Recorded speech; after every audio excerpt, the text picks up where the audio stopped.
Have you ever wanted to pick up one of the most globally played leisure sports? Golf. This is one of the best sports for anyone from ages 5 to 80, whether you're just getting started or you've been playing for your whole life. Golf can be fun for anyone once you find your rhythm and your potential. That's why today I'm going to teach you how to swing a golf club. But first, let's get a little introduction to the sport. I'm going to give you a rundown on your clubs and some lingo. Golf. For starters, you need to know some of the lingo. The most common terms include round, four, slice, Texas wedge, dogleg, and carry. Instead of saying let's play a match of golf, you want to sound like a pro and say let's go play a round or let's play 18. For example, four is a word that you shout whenever your ball is heading towards another group of golfers.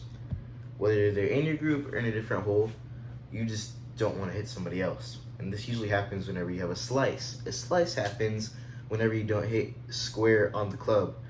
Depending on how you hit it, it'll either go left or right. Texas wedge is a fun nickname for your putter, especially whenever you are off the green. Typically within 100 yards is when you'll use this club. It helps control the shot if you have a bad layup game. A dogleg refers to the sharp turn either left or right on a course, and it's just a part of the layout. That's what golfers refer to it as though. Finally, carry means the distance the ball travels through the air. Not the total yardage of your hit, just the air time. Getting to know your clubs, arguably one of the most important parts of the game, is your clubs. So let's get familiar with them. The first club you'll use in the round is often referred to as your big dog. It's your driver. This club is designed to get the most distance off the tee and often sets the tone for how you play the hole. Next, you're going to use the most commonly used irons, which are numbered 4 through 9. 4 having the highest degree loft with the lowest number, the highest loft with the lowest degree number, and 9 having the lowest loft, usually being around 60 degrees. Yeah, that's right. Okay, so the thing is that the clubs are angled like this for the ones like 1 through 2, and they start getting lower and lower. By 9, you'll have your club like that. That's just gonna make your ball either pop up in the air more or go more straight, which is called a stinger. And although other irons exist, like the 1 through 3, the most commonly used ones are those 4 through 9. And like I said, those higher numbers are just gonna have a higher degree, usually 60 for 9. These clubs are crucial for getting through the fairway because you can't usually get there with just your driver, especially if you're not a professional. These clubs are gonna help you get to the green the shortest amount of shots. Next, we have wedges. This includes the sand wedge and the lob wedge. A sand wedge has a high loft to help lift the ball out of a bunker whenever it's stuck and just pop it out of there. When a lob wedge is used, it's usually on the course, maybe within 50 yards, and it's just to stick the ball onto the green. Now, with this club, what you usually want to do is get a little spin going, so whenever it hits the green, it's just going to stick right in that spot that you want it to stay at. Lastly, you have your putter. This is your closer. This is your main man. This is the one that's going to dictate how you finish that hole, because you can start strong, but if you don't have a good putt game, you end up on a bad note. All you want to do is tap it in. On the course, most golf courses give you the option to either walk or use a cart. Which one you choose doesn't really matter unless you're in a tournament where you'll be forced to walk and have a caddy.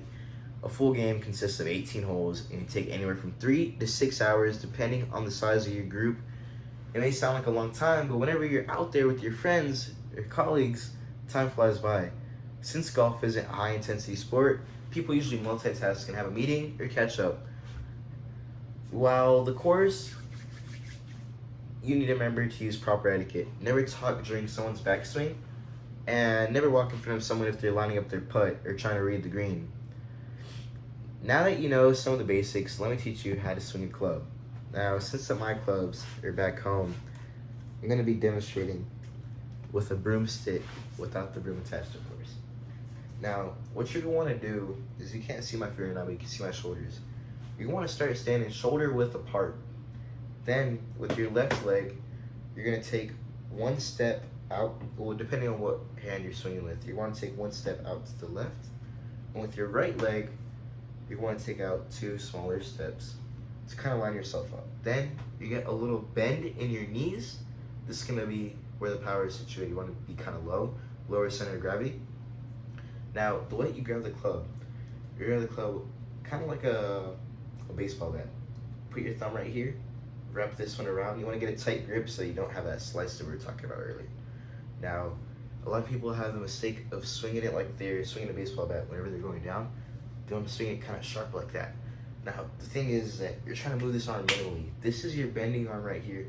This arm, you want to move it minimally. And the whole time, you keep your head down, looking at the ball. You see where I'm looking right now? Looking down. So, you see this arm stand as straight as possible. Obviously, you have a little bit of give in it. Keep looking at the ball. Come up here. Whenever you're bringing it down, you're kind of wanting to start swinging your weight forward. And you're going to follow through. So, how I want my back leg to end up is I'm like a pointer dog, just pointed that way. Now, whenever you have a good, powerful swing, once you follow through with that swing and you finish, your club most of the time is going to be down here, up here, I'm sorry, and you're going to be pointing this way fully with your body. Afterwards, you just draw that club down, you're good to go. So, now that you understand some of the basic vocabulary, terms, clubs, and how to use them, just put it all together. Go out, play around the golf. You don't have to buy a pair of clubs. You can rent some at your local clubhouse. Now, go and enjoy yourself.